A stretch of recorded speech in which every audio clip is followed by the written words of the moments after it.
Hello, this is Debbie Happy Cohen, and you're listening to a podcast called Mine. Reclaim your time, your energy, and your life. And today I want to talk about your knowing. I think many of the people who follow me understand when I say that word. I've had people in my life who did not understand that word. And if you don't, I want you to tune in to that sense of like, you just know something sometimes.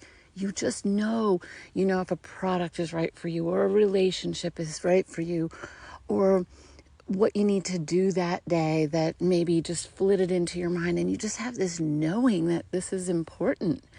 And I think the way that we keep our soul intact is by listening to that knowing and following that knowing.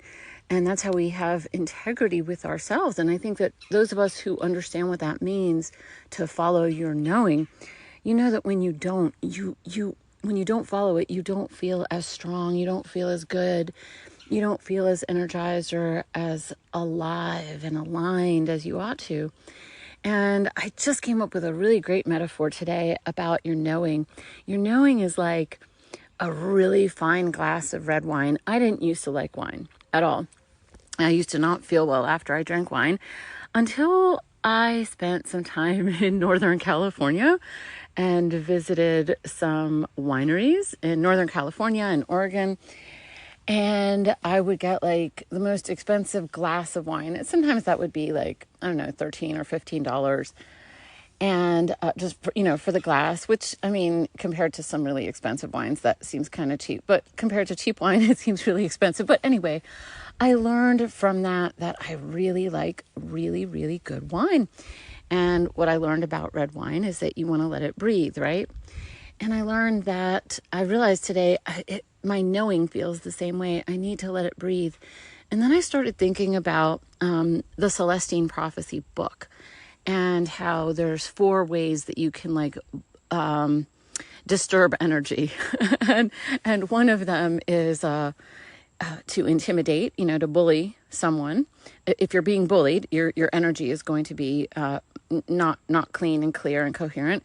If you're being interrogated, so intimidating, interrogating, aloof, and poor me. So if I'm around somebody who's doing either intimidating, interrogating, or being aloof, or being poor me, like pulling on energy, either overwhelming my energy or trying to overwhelm my energy or trying to drain my energy, there's not a whole lot of room for my knowing to breathe. And then I feel either I have to address that moment for what it is with that person, or I need to kind of put up a shield so I can listen to my own inner voice. And I just wanted to give you that as a reflection of who to share things with and when.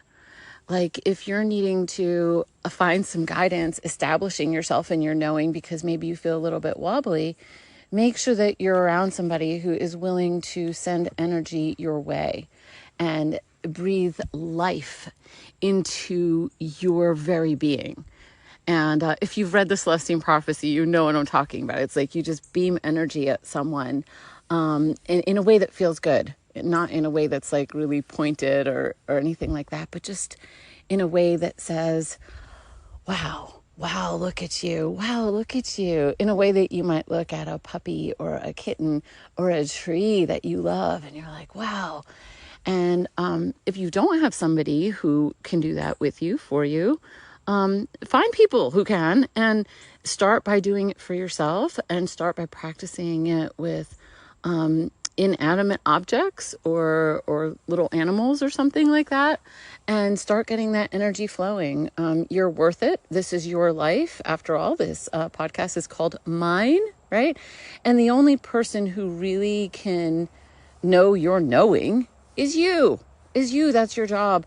And that's why I talk so much, like at Joy Based Living, I talk a lot about embodiment, because when we listen to our bodies, energy begins to move better, faster, clearer. And then what happens is when you're around other people who are also listening cleanly and clearly to their own bodies, is that the space between people can move, the energy can move kind of like a river going back and forth. I see it kind of like an infinity sign of water of just energy moving between people.